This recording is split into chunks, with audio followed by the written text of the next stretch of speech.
오늘 말씀에 온 유대와 갈릴리와 사마리아 교회가 평안하여 든든히 서갔다 그랬습니다. 저는 이 말씀 보면서 여기다 우리 성도교회를 한번 대입시켜 봤습니다. 성도교회가 평안하여 교회가 평안합니다. 성도교회가 든든히 서갑니다. 그리고 성도교회가 수가 더 많아지니라. 주를 경외함과 성령의 위로로 진행하여 수가 더 많아지니라.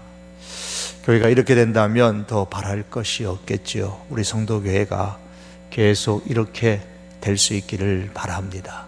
우리 교회를 사랑하는, 우리 성도교회를 사랑하시는 여러분들과 또 주를 경외함과 성령의 위로로 이와 같은 은혜가 우리 교회 가운데 끊임없이 이어질 수 있기를 원합니다. 그런데 오늘 본문 31절에 보면 어디에 이런 교회가 있다 그랬습니까? 온 유대와 갈릴리와 사마리아에 있는 교회라 그랬어요. 이 말은 대단히 중요합니다. 왜냐하면 사도행전 9장 본문에 이르기까지 복음이 전파되는 상황이 사도행전에 기록되지 않는 부분까지 지금 다 포함하고 있는 말씀이기 때문입니다. 이스라엘 땅은 여러분 아시는 것처럼 전체가 3구도로 이루어져 있죠. 유대라 하면 이스라엘 땅의 제일 남쪽의 땅입니다. 물론 그 아래 내려가면 네게부 사막 지역이 있습니다만 광야가 있죠. 그래서 남쪽은 유대라 그럽니다. 그리고 갈릴리라 그러면 반대로 저 북쪽이 됩니다. 그리고 사마리아라 그러면 가운데 중앙 지역이 됩니다. 이 이스라엘 땅은 우리나라 지형처럼 이렇게 남북이 길쭉하고 동서가 좀 짧고 그렇게 막대기처럼 이렇게 이루어진 나라죠. 그래서 북쪽 갈릴리, 가운데는 사마리아, 아래는 유다 그랬습니다. 우리나라 땅으로 비교하면 어떻습니까? 갈릴리라 그러면 뭐 남북 전체를 표현한다면 저 이북 지역들, 그 다음에 유대라 그러면 저 경상도, 전라도 이 밑에 지역들, 사마리아라 그러면 우리 서울이나 경기, 충청권 그렇게 표현할 수가 있겠죠. 물론 이스라엘이라는 나라 땅 전체가 우리나라와 비교하면 아주 작은 땅에 불과하지만 말입니다. 면적이 28,110평방킬로미터, 우리나라의 강원도하고 경기도 지역을 합친 것보다 조금 더 그렇게 큽니다. 현재의 이스라엘 땅 웨스트뱅크 지역과 골란 공원을 빼버리면은 우리나라의 경상도 크기 정도 되는 그런 나라입니다. 어쨌든 이 온 유대와 갈릴리와 사마리아라 하면 이스라엘 땅 전역을 일컫는 표현입니다. 그렇다면 온 유대와 갈릴리와 사마리아의 교회들이라고 해야 할 텐데 교회를 복수가 아니라 단수로 지금 사용을 합니다. 이것은 예수 그리스도를 구주로 고백하는 하나님의 왕되심을 인정하는 하나님의 나라가 이스라엘 땅 전체로 지금 확장되고 있다라는 사실을 표현하고 있는 겁니다. 그러므로 본문에 기록된 교회는 보편적인 교회를 말씀하죠. 그 속에 여러 많은 지역 교회들이 포함되어져 있다, 그렇게 보는 것이 옳겠습니다. 이스라엘 각 지역에 있는 교회들이, 이제 지역 교회들이 평안하고 든든히 서가고 있다라는 보고입니다. 물론 여기서 말하는 교회라는 것은요, 오늘날과 같은 이렇게 지상에 우뚝 건물로 세워져 있는 그런 교회들은 아닙니다. 이 지상에 있는 이런 교회가 세워진 것은 역사적으로, 교회사적으로 AD 313년 기독교가 공인된 이후로부터 이제 교회가 자유를 얻어서 이렇게 지상으로 올라오고 그러면서 교회 건물들이 세워지게 되죠. 그러나 이 당시에 교회라 그러면 주로 이제 한 지역으로 가정에서 혹은 이렇게 모이는 그런 가정교회 형태를 띈 교회들입니다. 그런데 오늘 말씀에 보면 이렇게 각 지역에 있는 교회들이 평안하였다, 든든히 서갔다 그랬습니다. 그렇다면 과연 그랬을까? 오늘 본문의 말씀은 그리하여 연결 접속사를 사용하고 있죠. 앞에서 어떤 사건들이 있었고 그 결과로 온 유대와 갈릴리와 사마리아 교회들이 평안하여 든든히 서가고 있다라는 것입니다. 그런데 9장의 앞부분을 보시면은 예루살렘 교회가 핍박을 받아서 사도들을 제외하고는 뿔뿔이 다 흩어져 도망을 다녔습니다. 사도들의 수장인 베드로와 요한은 여러 번 예루살렘 공의회에 붙잡혀 가기도 했습니다. 또한 성도들 가운데서 가장 모범적인 성도였던 스데반 지사님은 돌에 맞아서 순교를 당하셨습니다. 8장 1절에 보면 그날에 예루살렘에 있는 교회에 큰 핍박이 나서 사도 외에는 다 유대와 사마리아 모든 땅으로 흩어지니라 그랬습니다. 또한 3절의 말씀에는 사울이 교회를 잔멸할 새 각 집에 들어가 남녀를 끌어다가 옥에 넘겼다고 말씀합니다. 그리고 오늘 본문의 말씀을 지나서 12장에 가면 헤롯이 사도 중에 한 사람이었던 예수님의 제자였던 야고보를 죽이는 그런 모습이 나옵니다. 핍박이 그치지 아니하고 지속되고 있다는 증거들이에요. 자, 이런 말씀의 증황으로 볼 때에 이스라엘 땅 북쪽 남쪽 가운데 전역에 핍박의 불길이 활활 타오르고 있다는 사실을 우리가 쉽게 짐작해 볼 수가 있습니다. 그럼에도 불구하고 오늘 본문에 와서는 그리하여 교회가 평안하여 든든히 서가고 그랬습니다. 이러한 상황을 두고 살펴볼 때에 교회가 평안하여 든든히 서가는 데에는 특별한 다른 이유가 있다는 것을 알 수가 있죠. 교회가 어떻게 되어야 첫째로 이렇게 평안하고 둘째로 든든히 서가는 교회가 될 수 있을까라는 겁니다. 우리는 그 해답을 오늘 본문의 후반절의 말씀에서 찾아봅니다. 주를 경외함과 성령의 위로로 진행하여 수가 더 많아지니라. 수가 더 많아졌다라는 말은 교회가 그만큼 평안하고 든든히 서가고 있다는 하나의 외적인 증거입니다. 간혹 어떤 교회의 교인들을 보면 저희 교회 교인들은 안 그러시겠죠. 간혹 어떤 저쪽의 교회들 보면 교인들 가운데 그런 이야기를 하시는 분이 계세요. 예수님은 믿으라고 하고 싶은데 우리 교회 오라고는 별로 하고 싶지가 않아. 우리 교회는 오라고 별로 말하고 싶지 않아 라고 말씀하시는 분들이 계세요. 만일에 교회에 그런 교인들이 많다면 그 교회가 어떻게 되겠어요? 수가 더 많아질 수가 없어요. 그죠? 그렇게 말씀하시는 분의 마음은 어떻다는 거예요? 교회는 나가기는 나가지만 평안하지 않다라는 말이죠. 평안하지 않다는 거예요.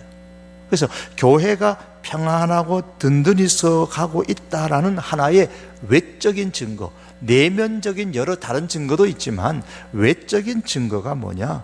수가 더 많아지는 모습 속에서 발견되어지는 겁니다. 그렇다면 교회가 평안하여 든든히 서가고 있는 원인은 무엇이냐? 수가 더 많아져 가는데 어떻게 해서 많아졌다고요? 주를 경외함과 성령의 위로로라는 말씀이 나옵니다. 수식으로 붙여져 있습니다. 그러므로 교회가 건강하려면 주를 경외함이 있어야 됩니다. 주님을 경외함이 있어야 돼요. 이 주님을 경외한다라는 말씀은 주님을 존경하고 최고로 높여드린다라는 뜻이지요.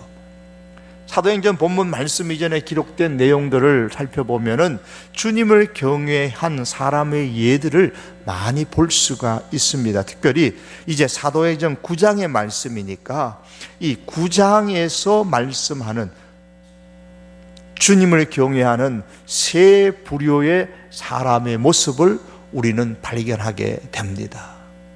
어떻게 해서 이 이스라엘 전역의 교회들이 이렇게 주님을 경외하고 성령의 위로로 진행해서 수가 더 많아졌을까? 주님을 참 경외했던 대표적인 세 사람을 9장에서 말씀합니다. 그 첫 번째 사람이 사울입니다.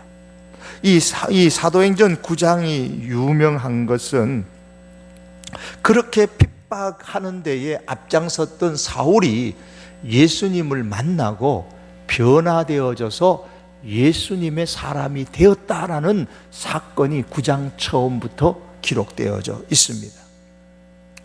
이 사울의 손에 붙잡혀서 옥에 갇힌 사람의 수가 부지기수였습니다. 8장 3절에 보면 뭐라고 말씀합니까? 사울이 교회를 잔멸할새 각 집에 들어가 남녀를 끌어다가 옥에 넘기니라 그랬습니다. 그러던 그가 예수님을 만났습니다. 사울아 사울아 내가 어찌하여 나를 핍박하느냐? 주님 누구십니까? 나는 내가 핍박하는 예수라. 네가 핍박하는 예수라. 이런 사울과 예수님의 대화 가운데서 우리가 보는 게 뭐죠? 사울이 교회를 잔멸했는데, 그래서 성도들을 끌어다가 옥에 넘겼는데, 예수님은 이러한 사울의 행동을 보고 뭐라고 하셨어요? 내가 나를 핍박했다 그랬어요. 사울은 교회를 핍박했는데 예수님께서는 나를 핍박했다 그렇게 말씀하시는 거예요. 그래서 우리 예수님께서 교회와 자기 자신을 지금 동일시 일치시키고 있는 모습을 우리가 보게 되죠. 그러므로 우리가 교회를 함부로 하는 것은 바로 예수님을 함부로 대하는 것과 같다는 것을 우리가 기억을 해야 됩니다. 자, 이러한 사울이 예수님을 만난 이후로 자기의 모든 것을 초계와 같이 버렸습니다. 그리고 내가 만난 예수님을 전하지 않고는 견딜 수가 없는 심정으로 그가 예수님을 전파하기 시작합니다. 사도행전 9장 22절의 말씀에 보면 뭐라고 말씀하셨습니까? 22절입니다. 사울은 힘을 더 얻어 예수를 그리스도라 증언하여 다메섹에 사는 유대인들을 당혹하게 하니라 그랬습니다.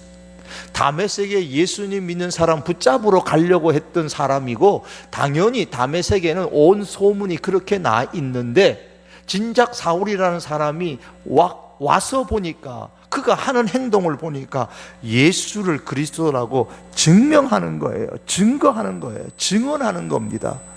그러니까 다메섹 사람들이 당혹할 수밖에 없죠.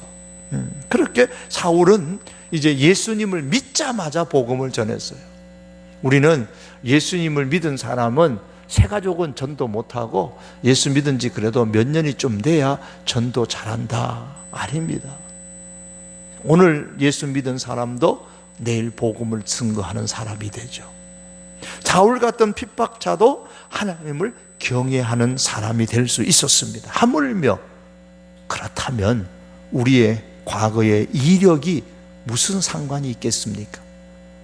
누구든지 참으로 예수님을 믿으면, 만나기만 하면 하나님을 경외하는 사람이 될 수 있습니다.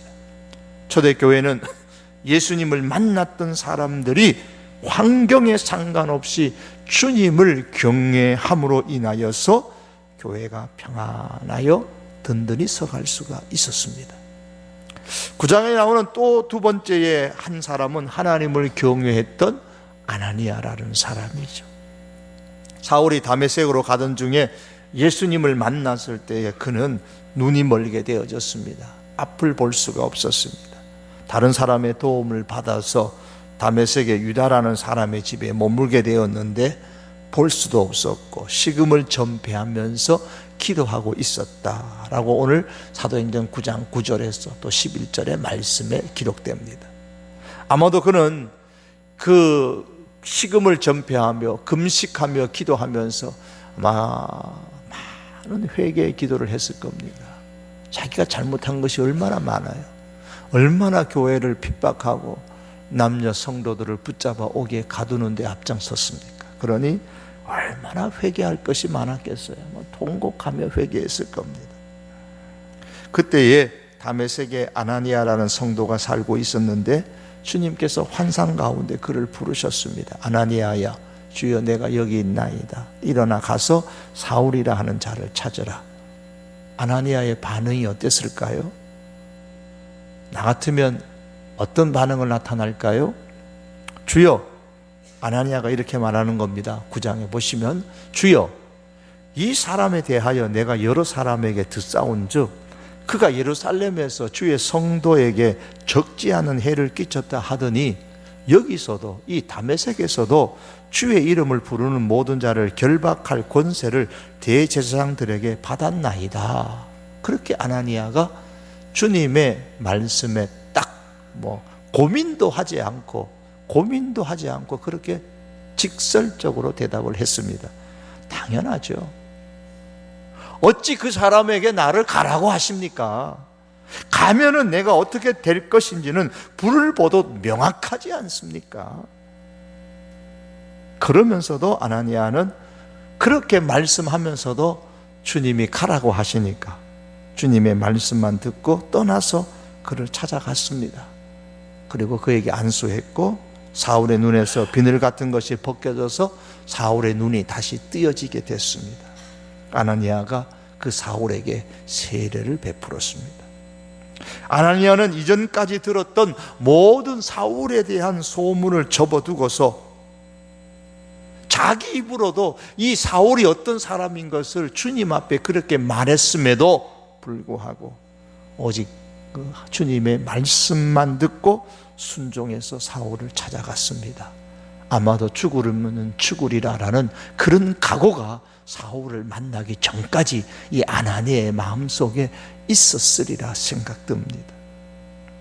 이러한 모습이, 어떻게 이러한 행동이 가능합니까? 주님을 경외함이 없이는 어찌 말씀만 듣고 사지로 들어갈 수가 있었겠습니까? 여러분, 주님을 경외한다라는 말은 말씀만 듣고서도 죽음의 자리로 가라 할지라도 가는 그 순종입니다. 여러분, 이 신구약 성경이 제가 서두에 말씀드린 것처럼 하나님의 음성이라고 우리가 믿는다면요, 여러분, 우리가 오늘 이 시대에 얼마나 하나님의 음성 듣기를 원하나요? 참 성도라면 누구나 하나님의 음성 듣고 싶어 하잖아요. 그런데 이 신구약 성경이 기록된 하나님의 음성으로 우리가 100% 믿을진데, 우리 하나님의 이 음성인 기록된 이 하나님의 말씀 앞에 우리가 가타부타 이런 핑계 저런 핑계 대지 말고 말씀이 내 마음속에 심겨질 때에 우리가 즉시 순종하는 모습을 보이는 것, 이것이 바로 주님을 경외하는 사람의 모습입니다.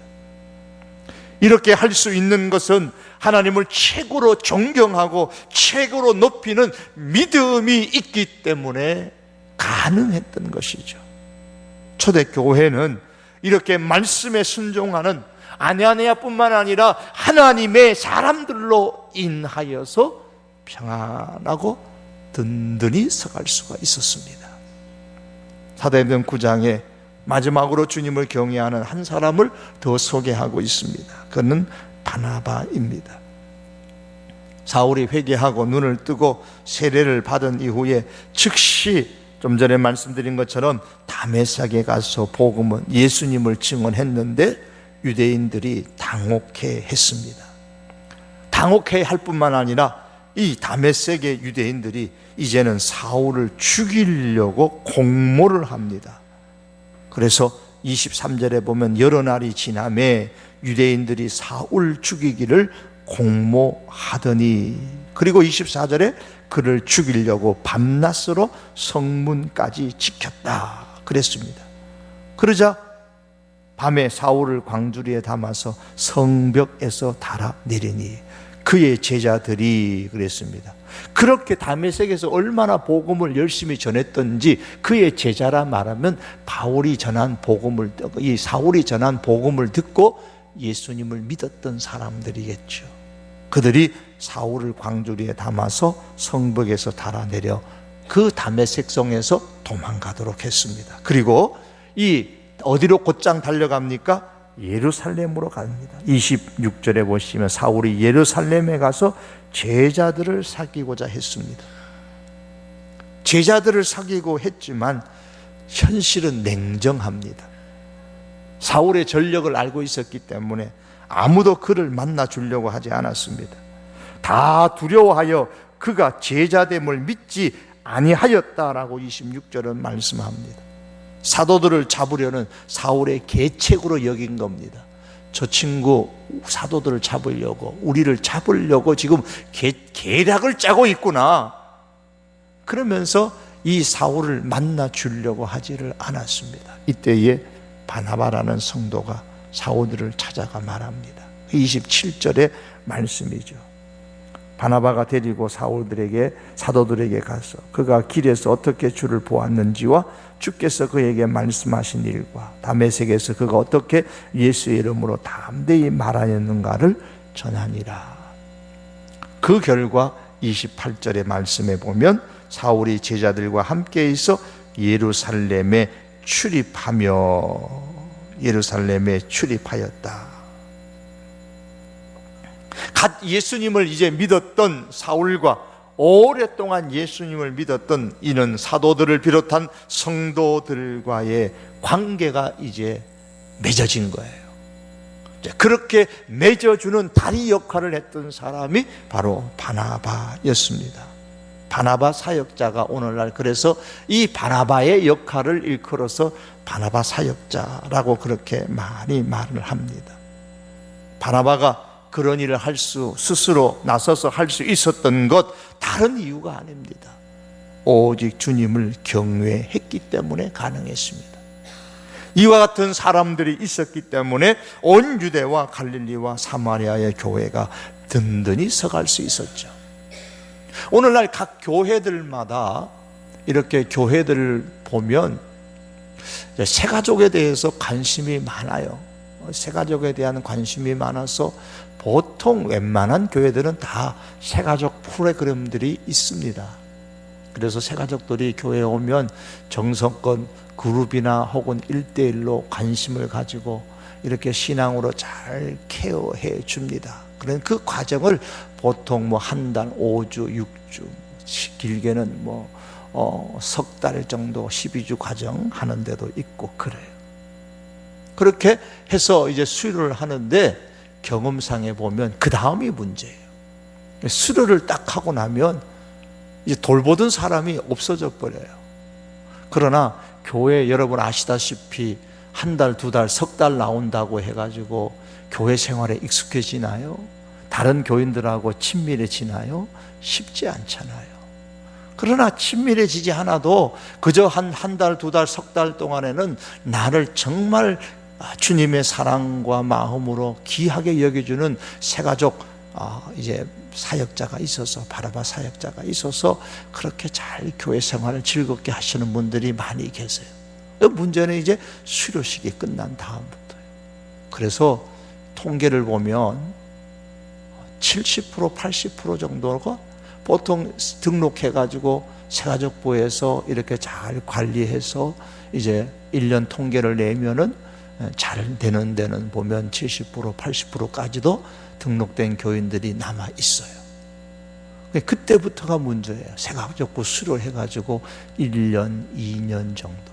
이제 그 교회의 사람으로, 신앙의 사람으로 완전히 정착되어지는 과정에 그러면 새가족 수료한 사람들 중에 몇 프로나 1년 동안 혹은 2년 동안 그 교회에 지속적으로 남아있는가.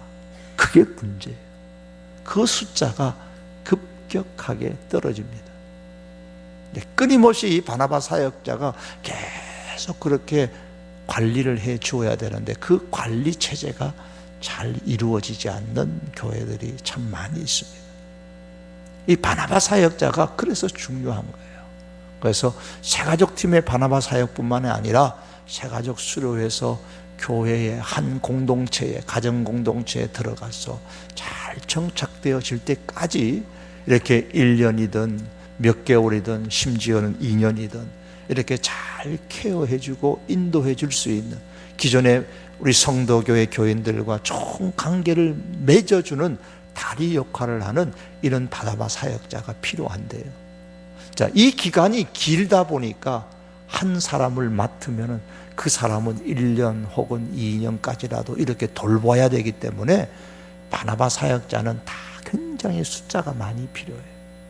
그런 의미에서 우리 교회 기존 성도들은 다 바나바 사역자가 돼야 돼요. 다 바나바 사역자가 돼야 돼요. 그래서 새가족이 이제 와서 돌봄을 받고 또 수료해서도 계속해서 돌보아 줄 수 있는, 길게는 1년, 2년까지도 돌보아 줄 수 있는 이 일을 하려면 사실은 이 바나바 사역자들이 전 교인이 바나바 사역자화가 되어져야만 가능한 겁니다. 그럴 때만이 온전히 한 영혼들이 우리 교회 안에 이제 주님을 사랑하고 성도교회를 사랑하는 교인으로 정착될 수가 있습니다. 그런 면에서 이 금요기도에 올라오신 우리들이요, 다 바나바 사역자가 되어야 됩니다. 행복의 삶 과정에 보면 바나바 사역자가 되는 과정의 한과가 포함되어져 있어요. 훈련 받으신 분들은 기억하시는지 모르겠습니다만, 이 훈련을 통하여서 내가 이 성도교회를 참 사랑하는 마음으로 내 인생에 한 생명이라도 이 성도교회에 인도해서 이 성도교회 교인으로 내가 남도록 해야 되겠다. 이를 위한 내가 바나바 사역자가, 바나바와 같은 그런 역할을 해야 되겠다. 혹시 압니까? 바나바가 사울 한 사람을 정말 예루살렘의 성도들과 잘 교제하도록 만들므로 통하여서 정말로 사울이 바울로 변화되어지고, 이 바나바보다도 더 큰 하나님의 일들을 많이 했잖아요.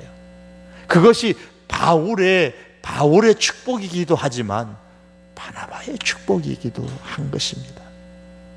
이렇게 그리하여 온 교회와 갈릴리와 사마리아 교회가 평안하여 든든히 서갔다. 처음 예수님을 만났을지라도 내가 만난 예수님을 증거하고자 하는 사울과 같은 그 믿음의 열정, 사지라도 말씀대로 내가 가겠습니다라는 아나니아와 같은 말씀에 대한 그 순종, 그리고 새가족들의 믿음의 생활에 익숙할 수 있도록 다른 성도들과 기꺼이 연결시켜주는 그 사역을 끝까지 책임지고, 뒤에 나가면 바나바가 더 사울을 끝까지 책임지는 장면이 나와요.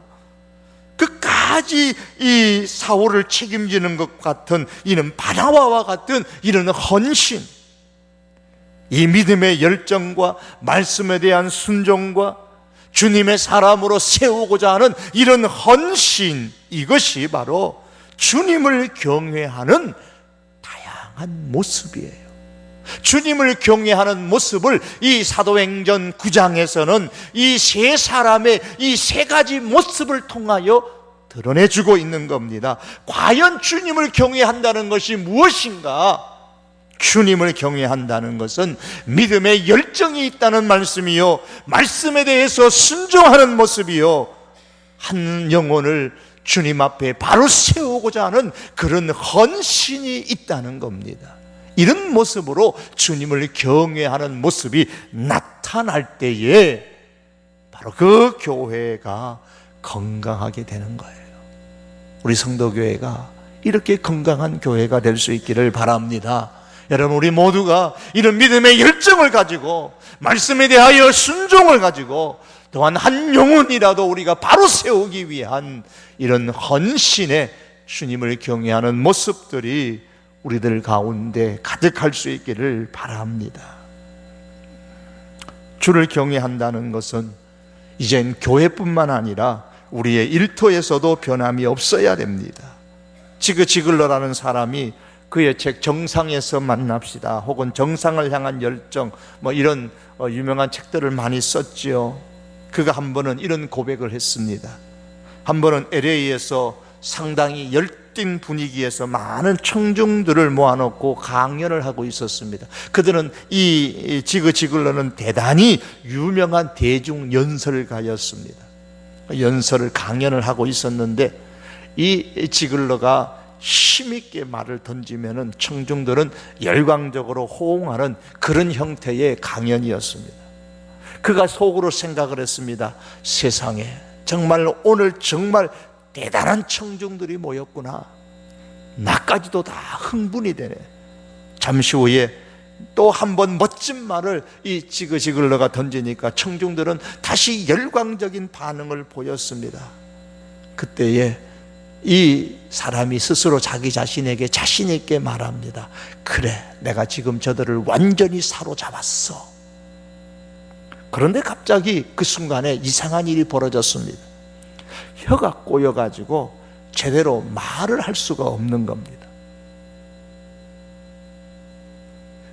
그 순간에 이 지그지글러가 고백하기를, 하나님이 이곳을 지배하는 사람이 진정으로 누구인지를 가르쳐주기 위해서 이 상황 가운데에 하나님이 개입하셨다, 그렇게 그가 믿었습니다.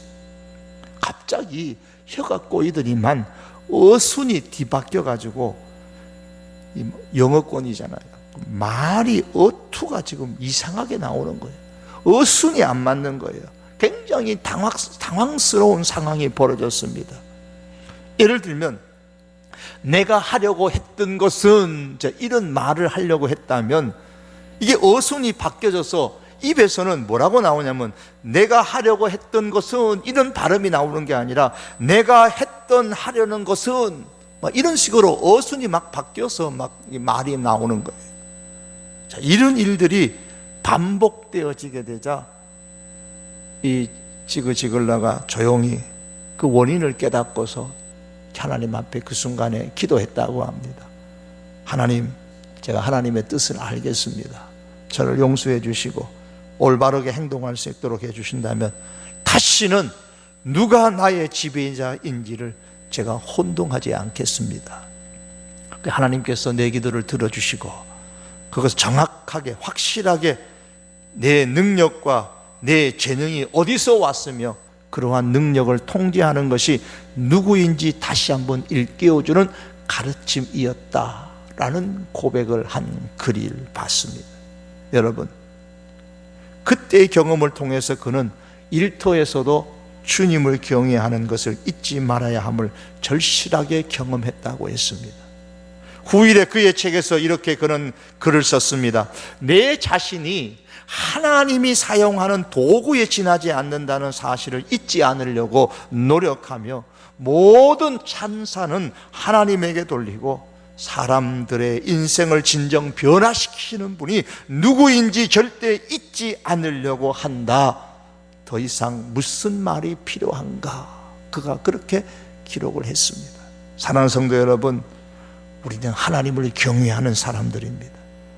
우리가 높여야 될 대상이 누구인가를 우리는 분명하게 알고 있는 사람들입니다. 교회에서 뿐만 아니라 우리의 일터에서도 삶의 모든 영역에서 하나님을 제대로 존경하고 최고로 높여드리는 그런 인생이 될 수 있기를 바랍니다. 교회가 또한 건강하려면 성령의 위로가 있어야 됩니다. 오늘 성경은 주를 경외함과 성령의 위로로 진행하여 수가 더 많아졌다 그랬습니다. 앞에서 살펴본 것처럼 교회가 온갖 핍박을 다 받았는데 어떻게 그렇게 든든하게 서갈 수 있었느냐? 성령의 위로가 있었기 때문입니다. 성령의 위로로 진행하여졌다고 했습니다. 이 진행했다라는 말은 어떤 목적을 두고서, 어떤 목적지를 두고서 이렇게 향하여 나간다라는 뜻이죠. 성령의 위로로 교회가 어떤 목적지를 두고 목적을 두고 지금 나아갔다는 말씀입니다. 교회가 어떤 목적을 두고 나가는데 그 길을 가지 못하도록 온갖 지금 핍박을 가해하고 있습니다. 교회는 그런 모든 핍박을 다 헤치고 지금 나가고 있다는 거예요. 무엇이 이것을 가능하게 합니까? 성령의 위로가 가능하게 하더라는 거예요. 위로라는 단어 잘 아시죠? 파라클레시스. 예수님께서 성령을 보혜사라고 했을 때에 이 파라클레토스, 이 보혜사, 위로자, 상담자, 곁에서 돕는 보호자라는 뜻이죠. 위로자의 그 위로, 곁에서 돕는 자의 그 보호자의 위로, 이것이 바로 성령의 위로입니다. 그래서 성령은 하나님의 교회와 성도들을 넉넉히 위로하시는 하나님이십니다. 여러분, 우리가 이것을 기억해야 됩니다. 교회 생활이 행복해지려면 우리의 교회가 성령의 위로하심이 가득해야만 합니다. 동시에 우리 성도들은 성령의 위로를 무시하지 아니하고 성령이 지시하시는 대로 선교적인 방향, 복음의 확장의 방향으로 나아갈 때에 모든 외적인 환경에 악조건이 있지만 그것을 극복하고 건강한 교회로, 평안히 든든히 서가는 교회로 나갈 수가 있는 것입니다.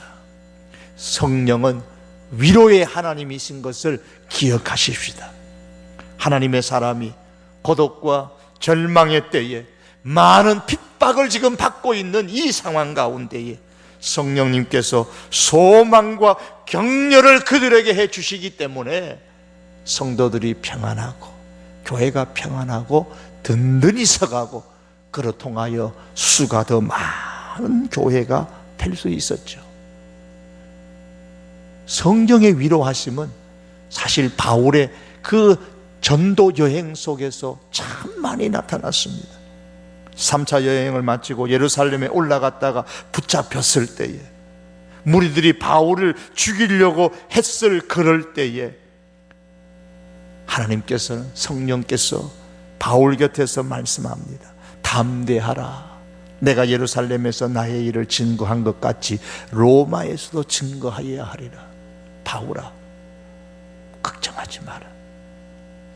너는 이 예루살렘에서 죽지 않는다. 이 예루살렘에서 너를 죽이려고 하는 사람들이 수도 없이 많이 벌떼처럼 일어나지만 너는 이 예루살렘에서 복음 증거한 것처럼 로마에서도 증거하게 될 것이다. 그러니 걱정하지 말아라. 주님의 위로함이 그 가운데 있었습니다. 바울이 세 번째 전도 여행 중에 또한 그런 경험을 하지 않았습니까? 보라, 이제 나는 심령의 매임을 받아 예루살렘으로 가는데 저기서 무슨 일을 만나는지 알지 못하노라. 오직 성령이 내게 증거하여, 성령이 내게 증거하여, 성령께서 바울에게 임하여 위로해 줍니다. 그 성령의 위로의 힘을 입어서 바울이 이런 고백을 합니다. 내가 달려갈 길과 주 예수께 받은 사명 곧 하나님의 은혜의 복음 증거하는 일을 마치려 하면은 나의 생명을 조금도 귀한 것으로 여기지 아니하노라. 이런 위대한, 이런 바울의 고백이 어디서 나오느냐? 성령의 위로함이 그에게 있었기 때문에 할 수 있었던 겁니다. 그 시대만 그렇겠습니까? 이 사도행전의 시대만 그러합니까? 오늘날도 성령님은 이 성령의 시대에 우리들 가운데 위로의 하나님으로, 위로의 영으로 우리에게 가까이 오시고 말씀합니다. 성령께서 말씀하십니다. 내가 여기 있다. 나는 내가 어떤 환경에 처해 있는지 내가 잘 알고 있다. 내가 직면한 위험과 두려움과 슬픔과 그 고통을 알고 있다. 성령께서 우리에게 오셔서 우리를 위로해 주십니다. 그러할 때에 우리가 위대한 신앙의 사람으로 평안 핍박 가운데서도, 고난 속에서도 평안한 가운데 우리가 주님을 섬길 수가 있는 겁니다. 교회와 성도는 성령의 위로가 충만할 때에 행복해질 수가 있습니다. 이런 성령의 위로가 있었기 때문에 유대와 갈릴리와 사마리아 교회가 평안하여 든든히 서갈 수 있었습니다. 우리 성도교회가, 초대교회에 임하였던 그 성령의 위로가 가득할 수 있기를 바랍니다. 여러분, 참으로 이런 성령의 위로가 가득한 그런 교회, 그런 삶을 살고 싶으십니까? 오늘 바울처럼, 정말 아나니아처럼, 그리고 바나바처럼 믿음의 열정과, 그리고 말씀의 순종과, 그리고 한 영혼을 주님 앞에 바로 세우고자 하는 이 헌신의 모습으로 주를 경외하며 나간다면 성령께서는 가장 적절한 때에 우리 가운데 임하셔서 위로하시고 도우시고 격려하실 줄 믿습니다. 이 성령의 위로를 통하여서 우리가 이 믿음의 생활에 더욱더 전진해 나감으로 통해 주를 경외함과 성령의 위로함으로 말미암아 수가 더하여 가고 하나님의 나라가 이 성도 교회를 통해서 더 확장되어져 가는 하나님의 놀라운 역사가 우리 교회 안에 또한 여러분의 심령 속에 충만하기를 주님의 이름으로 축복합니다. 우리 기도하시겠습니다. 오늘 이 시간 말씀을 기억하며 기도합니다. 오늘 사도행전 9장 31절 한 절의 말씀입니다. 주님, 우리 성도교회가 더욱더 평안하게 하여 주시옵소서. 평안하게 하옵소서. 성령의 위로하심으로 평안하게 하여 주시옵소서. 우리 성도교회가 주를 경외함으로 더 든든하게 서가게 해 주시옵소서. 주를 경외함과 성령의 위로하심으로 수가 더 많아지는 그런 성도교회가 될 수 있게 해 주시옵소서. 우리 세 가지 제목, 교회의 평안과 교회가 든든히 건강한 교회로 세워지고 주님의 마음에 꼭 맞는 그런 교회로 세워지고 믿는 자의 수가 더 많아지며 그렇게 하나님의 나라가 확장되는 데 쓰임받는 우리 성도교회가 될 수 있도록 우리 다 같이 한번 주여 부르짖고 기도하시겠습니다.